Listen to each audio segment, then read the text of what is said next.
నమస్కారం వార్తలకు స్వాగతం. ముందుగా ముఖ్య అంశాలు.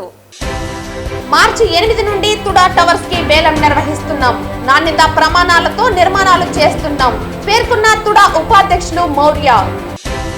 రేపు జరగబోయే గ్రూప్ 2 ఎగ్జామినేషన్ సెంటర్స్ ను పరిశీలించిన తిరుపతి జిల్లా ఎస్పీ హర్షవర్ధన్ రాజు. ఎగ్జామినేషన్ కు సంబంధించి బందోబస్తు ఏర్పాటు చేసుకోవాల్సిందిగా సంబంధిత అధికారులకు ఆదేశం. ప్రతిభకు వైకల్యం అడ్డు కాదని పట్టుదల కృషి ఉంటే ఏ రంగంలోనైనా రాణించవచ్చు. దివ్యాంగ క్రీడాకారులను అభినందించిన చిత్తూరు జిల్లా కలెక్టర్ సుమిత్ కుమార్. వార్తల్లోని వివరాలు. తిరుపతి నగరంలో తిరుపతి పట్టణాభివృద్ధి సంస్థ ఎంతో ప్రతిష్టాత్మకంగా నిర్మిస్తున్న తుడా టవర్స్ కి మార్చి 8వ తేదీ నుండి వేలం నిర్వహిస్తున్నామని తుడా ఉపాధ్యక్షులు మౌర్య తెలిపారు. తుడా కార్యాలయంలో శనివారం నిర్వహించిన విలేకరుల సమావేశంలో ఉపాధ్యక్షులు మౌర్య మాట్లాడుతూ తిరుపతి నగరంలోని రాలిచెరువు రోడ్డులో తిరుపతి పట్టణాభివృద్ధి సంస్థ తుడా టవర్స్ ప్రజలందరికీ అందుబాటులో ఉండేలా 3.6 ఎకరాల స్థలంలో ఎంతో ప్రతిష్టాత్మకంగా నిర్మిస్తున్నామని అన్నారు. ఇందులో గ్రౌండ్ ఫ్లోర్ తో పాటు 13 అంతస్తులలో తుడా టవర్స్ నిర్మాణం జరుగుతుందని అన్నారు. గ్రౌండ్ 1వ అంతస్తులో 27 దుకాణాలతో వాణిజ్య సముదాయాలు, 2, 3, 4 అంతస్తులలో ఆఫీసుల వినియోగానికి, మిగిలిన అంతస్తుల్లో నివాస యోగ్యంగా 2, 3, 4 బెడ్రూమ్ ఫ్లాట్స్ నిర్మిస్తున్నామని తెలిపారు. నివసించేందుకు 230 ఫ్లాట్లు ఉంటాయని, అందులో 46 double bedrooms, 152 triple bedrooms, 32 4 bedroom flats ఉంటాయని తెలిపారు. విశాలమైన పార్కింగ్ ఏర్పాట్లు చేస్తున్నామని అన్నారు. వాణిజ్య సముదాయాలు, ఫ్లాట్స్ కు వేరువేరుగా లిఫ్ట్లు ఏర్పాటు చేస్తున్నామని అన్నారు. 2026 మార్చిలోపు అన్ని పనులు పూర్తి చేసి అందుబాటులోకి తెస్తామని అన్నారు. మార్చి 8వ తేదీ నుండి అన్ని అంతస్తుల విక్రయానికి వేలం నిర్వహించనున్నామని అన్నారు. విస్తృతంగా ప్రచారం చేసేందుకు నూతనంగా బ్రోచర్ తయారు చేయించామని, దీన్ని మంత్రి నారాయణ సమక్షంలో ఆవిష్కరించామని అన్నారు. ఔత్సాహికుల కొరకు తుడా టవర్స్ నందు మోడల్ ఫ్లాట్లు, గ్యాలరీ ఏర్పాటు చేశామని అన్నారు. ప్రైవేటు నిర్మాణాలకు దీటుగా నాణ్యమైన మెటీరియల్ వినియోగించామని తెలిపారు. ఇందుకు సంబంధించిన వివరాలు తుడా వెబ్సైట్ నందు, కార్యాలయంలోని రిసెప్షన్ సెంటర్ నందు అందుబాటులో ఉన్నాయని అన్నారు. మార్చి 8వ తేదీ 2, 3 అంతస్తులకు, 9వ తేదీ 4, 5 అంతస్తులకు, 10వ తేదీ 6, 7 అంతస్తులకు, 11వ తేదీ 8, 9 అంతస్తులకు, 12వ తేదీ 10, 11 అంతస్తులకు ఉదయం 10 నుండి 1 గంట వరకు, మధ్యాహ్నం 2 నుండి సాయంత్రం 6 గంటల వరకు వేలం నిర్వహిస్తామని అన్నారు. ఈ విలేకరుల సమావేశంలో కార్యదర్శి వెంకటనారాయణ, సూపరింటెండెంట్ ఇంజనీర్ కృష్ణారెడ్డి, ఈ రవీంద్ర తదితరులు పాల్గొన్నారు. మీ అందరికీ తెలుసు, తుడా కింద మనం తుడా టవర్స్ రాయల్ నగర్లో అన్నమయ్య సర్కిల్ దగ్గర 3.6 ఏకర్స్లో మనం అరౌండ్ 8 lakh ఎస్ఎఫ్టీలో టుడా టవర్స్ అనేది కన్స్ట్రక్ట్ చేయడం జరుగుతుంది. అది 13 ఫ్లోర్స్, మొత్తం 13 ఫ్లోర్స్ బిల్డింగ్. అందులో ground and first floor commercial space 1,20,000 square feet commercial space పెడుతున్నాము. Second, third, fourth floor office space partly and partly residential apartments ఉంటాయి. తర్వాత మిగతావన్నీ రెసిడెన్షియల్ అపార్ట్మెంట్స్. అన్నీ 230 అపార్ట్మెంట్స్ ఉన్నాయి. అందులో 2 BHK, 3 BHK, 4 BHK ఉన్నాయి. సో ఇది మనం గవర్నమెంట్ పర్మిషన్ తీసుకొని టెండర్ ద్వారా కేపీసీ అనే కన్స్ట్రక్షన్ వాళ్ళకి హ్యాండ్ ఓవర్ చేసి సో ఇది కన్స్ట్రక్ట్ చేయడం జరుగుతుంది. దీన్ని మనం మార్చ్ 2026 మార్చ్కి కంప్లీట్ చేయాలనేసి స్కెడ్యూల్ పెట్టుకున్నాము. సో దాని బ్రోచర్ కూడా రీసెంట్గా మినిస్టర్ గారి దగ్గర, ఎంఏఓడి మినిస్టర్ గారి దగ్గర ఓపెన్ చేయడం జరిగింది. దీని ఆక్షన్ మనము మార్చ్ 8 నుంచి వెళ్తున్నాము. సో ఈ auction schedule, payment schedule, so ఎంత పేమెంట్ పే చేయాల్సి వస్తుంది, ఇవన్నీ కూడా డీటెయిల్గా ఎక్స్ప్లెయిన్ చేస్తాము.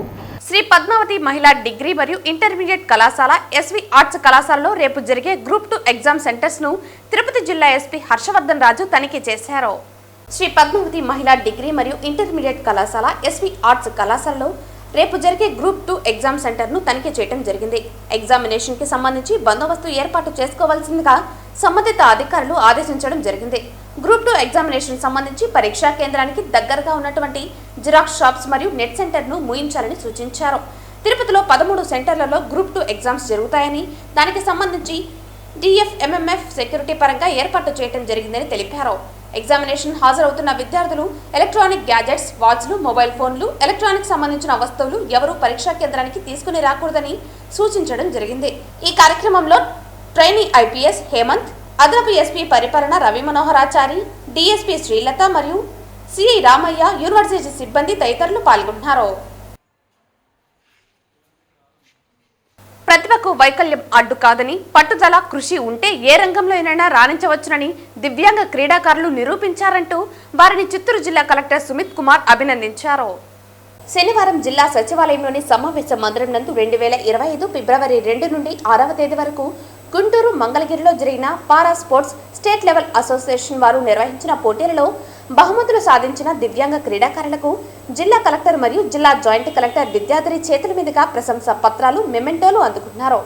ఈ సందర్భంగా జిల్లా కలెక్టర్ మాట్లాడుతూ దివ్యాంగ క్రీడాకారులు ఎంతో పట్టుదల, కృషితో ప్రతిభను కనబర్చి రాష్ట్ర స్థాయి పోటీలలో గోల్డ్ మెడల్స్, సిల్వర్ మెడల్ సాధించడం అభినందనీయమని, జాతీయ స్థాయి పోటీలలో కూడా ఇలాగే ఉత్తమ ప్రతిభ కనబర్చి రాణించాలని సూచించారు. దివ్యాంగ క్రీడాకారుల అభ్యర్థన మేరకు 25,000 విలువ చేసే స్పోర్ట్స్ మెటీరియల్ను మరియు వీల్ చైర్ను కూడా అందిస్తామని జిల్లా కలెక్టర్ తెలిపారు. ఈ కార్యక్రమంలో జిల్లా క్రీడల అధికారి Balaji, para sports association president Mohan Babu, kho kho association president Sharath, సంబంధిత అధికారులు, క్రీడాకారులు పాల్గొన్నారు.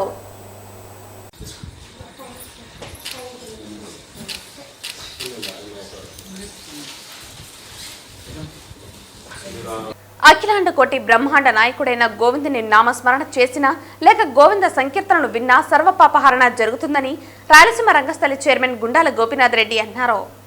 ఆధ్యాత్మిక రాజధాని అయిన తిరుపతి నగరంలో మరింత ఆధ్యాత్మిక శోభను తీసుకురావాలన్న సంకల్పంతో గత ఏడాది కాలంగా భజన మండలి కళాకారులు శ్రీనివాసునికి ఎంతో ప్రీతికరమైన శనివారం రోజున నగర సంకీర్తన చేస్తూ నగరానికి మరింత ఆధ్యాత్మిక శోభను చేకూరుస్తున్నారు. అందులో భాగంగా నేటి శనివారం ఉదయం సాంప్రదాయ దుస్తులతో వాయిద్య, భజన, సంగీత కళాకారులు గోవిందనామ సంకీర్తనను ఆలపించారు. వీరితో స్థానిక ప్రజలు, భక్తులు జత కలిశారు. గోవిందనామాలు జపించిన, గోవింద సంకీర్తనను విన్న సర్వ పాపాలు హరించిపోతాయని రాయలసీమ రంగస్థలి చైర్మన్ గుండాల గోపీనాథ్ రెడ్డి అన్నారు. ఈ కార్యక్రమంలో బ్రహ్మానందం, గుండాల గోపీనాథ్, రాజశేఖర్ రెడ్డి, మునినాథరెడ్డి, వాసుదేవరెడ్డి తదితర కళాకారులు పాల్గొన్నారు. నగర సంకీర్తన అనే ఈ కార్యక్రమానికి పెద్దల పూర్వీకులు ఆచారంగా చేస్తూ ఉన్నారు. దాన్ని ఈ మధ్య కరోనా కారణంగా కొంచెం నిలిచిపోయినది. మళ్ళీ ఇప్పుడు నగర సంకీర్తన భక్తిభావం అందరూ కలిసి ఒక ఉమ్మడిగా ఈ భజన కార్యక్రమం వేకోజామున లేసి అందరూ ప్రతి ఒక్కరూ ఈ కార్యక్రమంలో పాల్గొంటున్నారు. ఇలాంటి కార్యక్రమం చాలా ఆనందంగా, ఆహ్లాదకరంగా ఉన్నది. మరియు ఒక చినుకు పడి ఎట్లా ప్రవాహంలాగా, నదిలాగా ప్రవహించిందో అట్లా భక్తులు ఒకరెనక ఒకరు ఇది ఒక మహా ఋతుముగాను ఈ భక్త వర్షము అనే ఒక సార్థకము నగర సంకీర్తన దినదిన అభివృద్ధితో ఇది ముందుకు మరి పెద్దలు దీని ముందుండి అందరూ నడుము కట్టుకొని నడిపిస్తూ ఉన్నారు. మరియు వాళ్ళందరికీ ప్రత్యేక ధన్యవాదాలు. ఓం నమో వెంకటేశాయ నమః. పాల్గొనేందుకు చాలా అదృష్టవంతుడిని నేను. ఈ నగర సంకీర్తన అనేది తిరుపతిలో వాసులకు చాలా మహద్భాగ్యము. ఇది ఎప్పుడో మరుగున పడిపోయినటువంటి కళాదాన్ని ఈ యొక్క నగర సంకీర్తన వెలుగులు తెచ్చిన వారికి ధన్యవాదాలు, కృతజ్ఞతలు. ఈ అందరూ పార్టిసిపేట్ చేయాలని, అందరూ తిరుపతిలో వాసులు ప్రతి ఒక్కరూ రావాలని నేను మనస్ఫూర్తిగా ప్రార్థిస్తున్నాను. ఈ అవకాశం కల్పించేందుకు ధన్యవాదాలు. జిల్లా సహకార కేంద్ర బ్యాంక్ అభివృద్ధిలో భాగంగా కార్యాచరణ ప్రణాళికతో ముందుకు వెళ్లాలని చిత్తూరు జిల్లా కలెక్టర్ సుమిత్ కుమార్ పేర్కొన్నారు. శనివారం జిల్లా సచివాలయంలోని సమావేశ మందిరంలో 2025వ సంవత్సరంను అంతర్జాతీయ సహకార సంవత్సరంగా ప్రకటించిన నేపథ్యంలో జిల్లా సహకార అభివృద్ధి కమిటీ తొలి సమావేశం జిల్లా కలెక్టర్ మరియు చైర్మన్ అధ్యక్షతన జాయింట్ కలెక్టర్ విద్యాధరి, వ్యవసాయ, పశు సంవర్ధక సంబంధిత సభ్యులతో జిల్లా సహకార అధికారి, కన్వీనర్ సెక్రటరీగా తొలి సమావేశం నిర్వహించారు. ఈ సందర్భంగా కలెక్టర్ మాట్లాడుతూ జిల్లా సహకార కేంద్ర బ్యాంక్ అభివృద్ధిలో భాగంగా కార్యాచరణ ప్రణాళికతో ముందుకు వెళదామని, ఇందుకు సంబంధిత శాఖలతో సమన్వయం చేసుకుని పనిచేయాలని ఆదేశించారు. జిల్లాలో ప్రాథమిక వ్యవసాయ పరపతి సంఘాల పనితీరు మరింత మెరుగుపడాలని, తద్వారా అర్హులైన అన్ని వర్గాల ప్రజలకు, రైతులకు మరింత మేలు జరిగేలా పనిచేయాలన్నారు. పారదర్శకంగా అర్హులైన వారికి రుణాలు మంజూరు మరియు రికవరీపై దృష్టి పెట్టాలని అన్నారు. జిల్లాలో సహకార సంస్థ మేనేజర్లు క్షేత్రస్థాయి పరిశీలనకు వెళ్లాలని, రైతులకు రుణాల మంజూరులో గల సమస్యలను తెలుసుకుని పరిష్కరించాలన్నారు.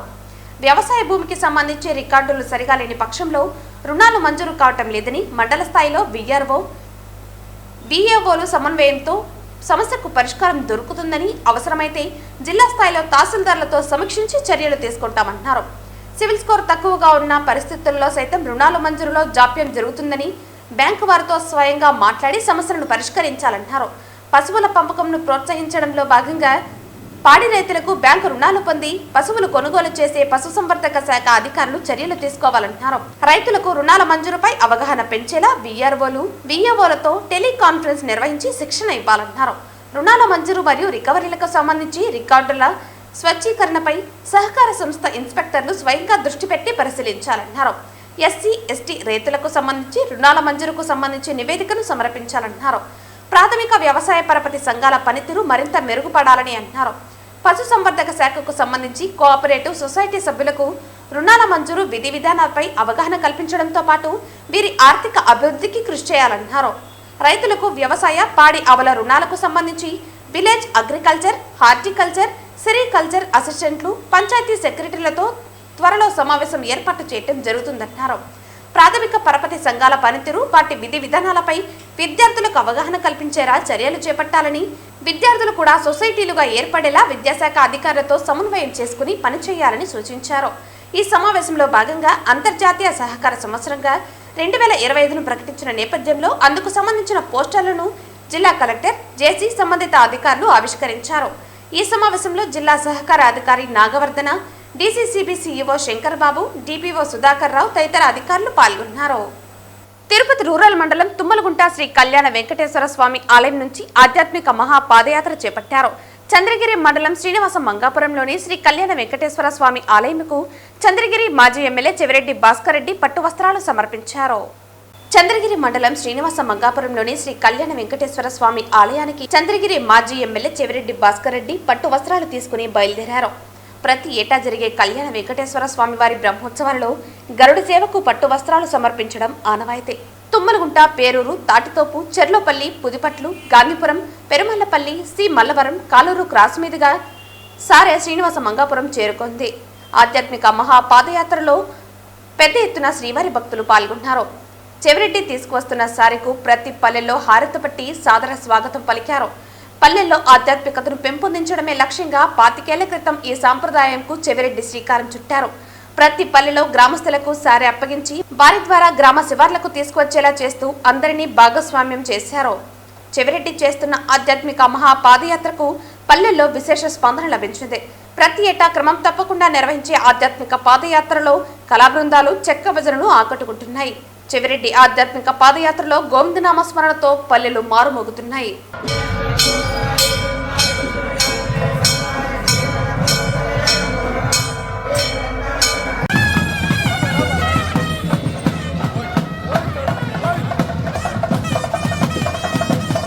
తిరుమల శ్రీ వెంకటేశ్వర స్వామి వారిని మాజీ మంత్రి యనమల రామకృష్ణ దర్శించుకున్నారు. శనివారం ఉదయం వీఐపీ విరామ సమయంలో స్వామివారి సేవలో పాల్గొని మొక్కులు చెల్లించుకున్నారు. దర్శన అనంతరం రంగనాయకుల మండపంలో వేద పండితులు వేద ఆశీర్వచనం అందించగా ఆలయ అధికారులు శ్రీవారి తీర్థ ప్రసాదాలు అందజేసి పట్టు వస్త్రంతో సత్కరించారు. అనంతరం ఆలయం వెలుపల మీడియాతో మాట్లాడుతూ స్వామివారిని దర్శించుకోవటం చాలా సంతోషంగా ఉందన్నారు. నిధుల కొరత వల్ల రాష్ట్రం కష్టాల్లో ఉందని, శ్రీవారి ఆశీస్సులతో రాష్ట్రం సుభిక్షంగా ఉండాలని, ట్యాక్స్ విషయంలో ప్రజలపై భారం మోపమన్నారు. నూతనంగా ఏర్పడ్డ పాలక మండలి, టీటీడీ అధికారులు ప్రభుత్వ సాయంతో టీటీడీలో మార్పులు చేయాలన్నారు. ఖర్చులు తగ్గించుకుంటే భారం తగ్గుతుందని, ఈ విధంగా టీటీడీ అధికారులు మార్పులు చేయాలని తెలిపారు. ఈ రోజున స్వామివారిని దర్శించుకోవడానికి అవకాశం వచ్చింది. స్వామివారిని దర్శించుకుని అన్ని విధాలుగా ఈ రాష్ట్రాన్ని కాపాడటానికి, రాష్ట్ర ప్రజలు సుఖ సంతోషాలతో జీవించాలని, అదే మా కుటుంబ సభ్యులు కూడా ఏ ఇబ్బంది లేకుండా ఉండాలని కోరుకోవడం జరిగింది. రెండవది వచ్చేటప్పటికి రాజకీయాలు మాట్లాడకూడదు, కానీ రాష్ట్రం కష్టాల్లో ఉంది. ఎంచేతంటే ఇది రాజకీయం కాదు, వాస్తవాలు. రాష్ట్రం కష్టాల్లో ఉంది. అన్ని రకాల క్రైసిస్లు ఉన్నాయి. అంటే ఎకనామిక్ క్రైసిస్ ఉంది, ఫైనాన్షియల్ క్రైసిస్ ఉంది. నిధుల కొరత వల్ల ఈ రాష్ట్రం ఇబ్బంది పడుతూ ఉంది. మరొకవైపు ప్రజల యొక్క సమస్యలు, రాష్ట్ర యొక్క సమస్యలు విపరీతంగా ఉన్నాయి. ప్రజల యొక్క ఆస్పిరేషన్స్ కూడా ఎక్కువగా ఉన్నాయి. అటు ప్రజల యొక్క కష్టాలు తీరాలన్నా, ఇటు ప్రభుత్వం యొక్క ఇబ్బందులు తీరాలన్నప్పుడు కూడా వెంకటేశ్వర స్వామి యొక్క ఆశీర్వచనం చాలా ముఖ్యం. అందుచేత వెంకటేశ్వర స్వామి యొక్క ఆశీర్వచనం తీసుకుంటే ప్రభుత్వం యొక్క కష్టాలు తీర్చడానికి. కొంతమంది అంటారు గవర్నమెంట్ వచ్చింది కదా ఇమీడియట్గా తీరిపోవాలి. ఇమీడియట్గా తీరే కాదు కష్టాలు, మన కుటుంబ సమస్యలే ఇమీడియట్గా తీర్చుకోలేము కదా, కొంత టైం పడుతుంది. దానికి భగవంతుడి యొక్క ఆశీర్వచనాలు కావాలి. ఏ మతాలు అనేది కాదు, భగవంతుడి యొక్క ఆశీర్వచనాలు కావాలి. అంచేత ఆశీర్వచనం ఉంటే తప్పకుండా అన్నీ కూడా నెరవేరుతాయి. ప్రజలు ఆశించింది నెరవేరుతుంది. అదేవిధంగా ప్రభుత్వం క్రైసిస్ నుంచి బయటికి రావడానికి కూడా ఒక క్రైసిస్ కాదు, ఎకనామిక్ క్రైసిస్ అంటే ఈనాడు ఆర్థిక వ్యవస్థ చిన్నాభిన్నం అయ్యింది. దాన్ని రికవరీ చేయాలి, అది ప్రభుత్వం యొక్క బాధ్యత. ఒక్క ప్రభుత్వం యొక్క బాధ్యతే కాదు, భగవంతుడి యొక్క ఆశీర్వచనం కూడా కావాలి. అదేవిధంగా రెండవది ఫైనాన్షియల్ క్రైసిస్. ఈనాడు ఖజానా ఖాళీగా ఉంది, కోరికలు అయితే విపరీతంగా ఉన్నాయి. కోరికలు తగ్గట్టు మనకు ఆదాయం వస్తుందంటే ఆదాయం రావడం లేదు. అందుకనే ఫైనాన్షియల్ క్రైసిస్ అంటే డెఫిసిట్స్ విపరీతంగా ఉన్నాయి. ఈనాడు ఫిజికల్ డెఫిసిట్ తీసుకున్నా, రెవెన్యూ డెఫిసిట్ తీసుకున్నా, అయితే ప్రైమరీ డెఫిసిట్ తీసుకున్నా, ఇవన్నీ కూడా విపరీతంగా పెరిగాయి. దానికి తోడు చూస్తే అప్పులు కూడా విపరీతంగా పెరిగాయి. ఎవరి టైంలో పెరిగాయి, ఏం పెరిగాయి అని నేను చెప్పడం లేదు. ఈ రోజుకి అప్పులు విపరీతంగా పెరిగి ఉన్నాయి గత కొన్ని సంవత్సరాల నుంచి. అంటే ఈ అప్పులు కూడా తీర్చాలి ఒకవైపు. అదేవిధంగా ఆదాయం కూడా పెంచుకోవాలంటే ఇప్పటికే ఆదాయం అంత మన ట్యాక్సేషన్ కూడా టాప్ లెవెల్కి వెళ్ళిపోయింది. దాదాపు చూస్తే మన ట్యాక్స్ బయాన్సీ రేట్ 9% ఉంది. ఇంకా ట్యాక్స్లు వేసి ప్రజలను ఇబ్బంది పెట్టేటువంటి పరిస్థితి లేదు. అది ఉన్నటువంటిది స్ట్రీమ్ లైన్ చేసుకుని ఆదాయాన్ని పెంచుకోవాల్సినటువంటి అవసరం ఉంది. అదేవిధంగా దోబరా ఖర్చుల్ని తగ్గించుకోవాల్సినటువంటి అవసరం ఉంది. ఇది ప్రభుత్వం చేయవలసినటువంటి బాధ్యత. అంచేత ప్రభుత్వానికి ఇవి చేసుకోవాలి. భగవంతుడి యొక్క ఆశీర్వాదం ఉండాలని మనస్ఫూర్తిగా కోరుకుంటున్నా. ఈ రోజు ఉదయం 7 గంటలకు తిరుపతి ఖాదీ కాలనీ నందు Lions Club of Tirupati Shri Srinivasa ఆధ్వర్యంలో అనాథలకు ఏ ఆసరా లేని అంగవైకల్యం కల సుమారు 200 మందికి అల్పాహారం, మినరల్ వాటర్ అందజేశారు. ఈ సందర్భంగా Lions Club of Tirupati Shri Srinivasa అధ్యక్షులు ఆర్కట్ కృష్ణప్రసాద్ మాట్లాడుతూ మానవ సేవయే మాధవ సేవలో భాగంగా తిరుపతిలోని వివిధ కాలనీల్లో గల అనాథలకు, భిక్షగాళ్లకు ఉదయం అల్పాహారం అందజేయడం ఆనందంగా ఉందని పేర్కొన్నారు. Lions Club of Tirupati Shri Srinivasa ఆధ్వర్యంలో రాబోయే రోజులలో వినూత్నమైన సేవా కార్యక్రమాలతో పేదవారికి అండగా ఉండేందుకు ప్రయత్నిస్తున్నట్లు తెలిపారు. ఈ కార్యక్రమంలో Lions Club of Tirupati Shri Srinivasa అధ్యక్షులు ఆర్కాట్ కృష్ణప్రసాద్, కార్యదర్శి జగన్నాథం, సభ్యులు బాచకర్ల రఘు, శాంతి, లోహిత్ తదితరులు పాల్గొన్నారు. వికలాంగులైతేనేమి అందరూ ఫుడ్ లేకుండా రోడ్లపైన తిరుగుతున్నారు. అలాంటి వాళ్ళని గుర్తించి మేము ప్రతి శనివారం తిరుపతిలోని ఖాదీ కాలనీ, శివజ్యోతి నగర్ వీళ్ళందరూ కూడా ఒక చోట చేరి ప్రతి శనివారం ఉదయాన్నే వాళ్ళకి వాటర్ బాటిళ్ళు, బిస్కెట్లు, టీ, టిఫిను ఈ కార్యక్రమం చేస్తున్నాం. ఈ కార్యక్రమానికి మా లయన్స్ క్లబ్ వాళ్ళు కూడా అందరూ ముందుకు వచ్చి తిరుపతిలో ఎవరైతే అనాథులు ఉన్నారో వాళ్ళందరికీ మేము చేదోడు వాదోడుగా ఉంటామని ఈ శ్రీనివాస లయన్స్ క్లబ్ ద్వారాతో మేమందరూ తెలియజేస్తున్నాం. అదేవిధంగా తిరుపతిలో అనాథ శవాలైనా, తిరుపతిలో అనాథులైనా మేమందరూ ముందుండి దగ్గరుండి వాళ్ళకి కావాల్సిన చేయుత ఇచ్చి వాళ్ళకు చేదోడు వాదోడుగా ఈ లయన్స్ క్లబ్ ద్వారాతో తెలియజేస్తున్నాం. ఈరోజు Lions Club of Tirupati Shri Srinivasa Lions Club ఆధ్వర్యంలో ఈరోజు మన ఖాదీ కాలనీ నందలి ఇక్కడ అనాథలకు మరియు పేదలకు మేము ఈరోజు అల్పాహార వితరణ చేశాము.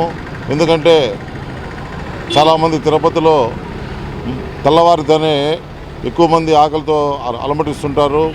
వారికి ఆదుకోవాలనే ఉద్దేశంతో ప్రతి వారం మేము ఇక్కడ అల్పాహార వితరణ చేయడం జరుగుతోంది.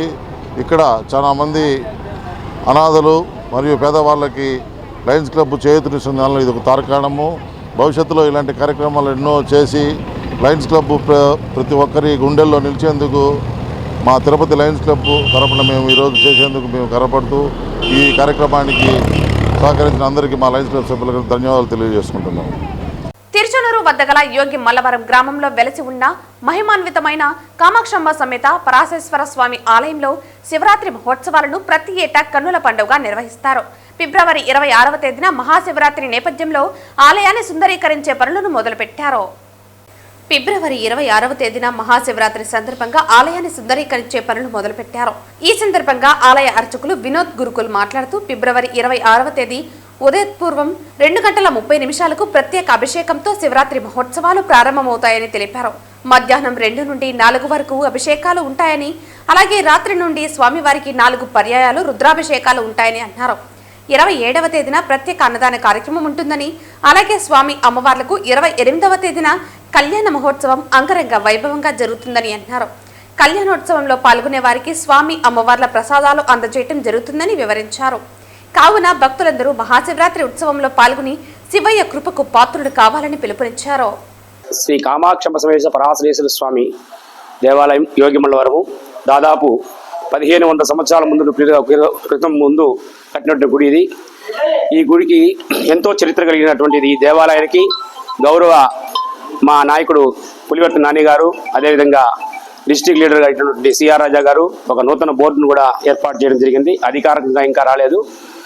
శివాలయం కార్యక్రమంలో మేమందరం కూడా దగ్గరుండి శ్రీ పరాశరేశ్వరం సేవకు వచ్చే భక్తులకి అన్ని సౌకర్యాలు కల్పించి అన్నదాన కార్యక్రమాలు అయితేమి, దర్శనంలో కానీ ఎటువంటి తోపులాట్లు లేకుండా కానీ, స్వామివారికి దర్శనానికి ఎటువంటి ఆటంకాలు రాకుండా దగ్గరుండి చేసే కార్యక్రమంలో మా గ్రామంలో అందరూ కలిసికట్టుగా పనిచేసేవాళ్ళు.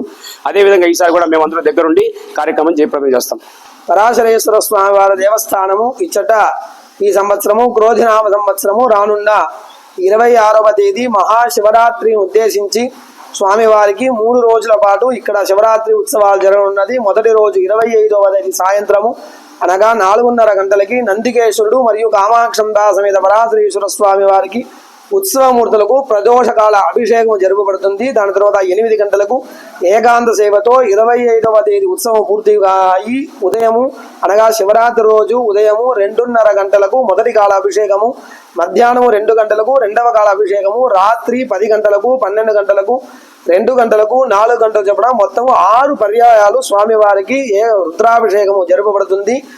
దర్శనము ఉదయము 5 గంటల నుండి 1 వరకు, సాయంత్రము 4 గంటల నుండి 9 గంటల వరకు అందరికీ కూడా కామాక్షంబా సమేత పరాశరేశ్వర స్వామి వారి దర్శన భాగ్యము కలుగుతుంది. అంతేకాకుండా మరునాడు అనగా 27వ తేదీ ఉదయము అన్నదానము, 28వ తేదీ సాయంత్రము కామాక్షంబా సమేత పరాశరేశ్వర స్వామి వారికి మంగళ కళ్యాణోత్సవం జరుగుతుంది. కావున భక్తులందరూ ఈ ఉత్సవాలకు విచ్చేసి కామాక్షంబా సమేత పరాశరేశ్వర స్వామి వారిని దర్శించి స్వామివారి యొక్క పరిపూర్ణమైన అనుగ్రహం పొందవలసిందిగా కోరుచున్నాము. వార్తలు ముగించే ముందు ముఖ్యాంశాలు మరోసారి. మార్చి 8 నుండి తుడా టవర్స్ కి వేలం నిర్వహిస్తున్నాం. నాణ్యత ప్రమాణాలతో నిర్మాణాలు చేస్తున్నాం పేర్కొన్న తుడా ఉపాధ్యక్షులు మౌర్య. రేపు జరగబోయే గ్రూప్ 2 ఎగ్జామినేషన్ సెంటర్స్ ను పరిశీలించిన తిరుపతి జిల్లా ఎస్పీ హర్షవర్ధన్ రాజు. ఎగ్జామినేషన్ కు సంబంధించి బందోబస్తు ఏర్పాటు చేసుకోవాల్సిందిగా సంబంధిత అధికారులకు ఆదేశం. ప్రతిభకు వైకల్యం అడ్డు కాదని పట్టుదల కృషి ఉంటే ఏ రంగంలోనైనా రాణించవచ్చు. దివ్యాంగ క్రీడాకారులను అభినందించిన చిత్తూరు జిల్లా కలెక్టర్ సుమిత్ కుమార్. ఈ వార్తలు ఇంతటితో సమాప్తం. తిరిగి వార్తల్లో మళ్ళీ కలుద్దాం. అంతవరకు సెలవు. నమస్కారం.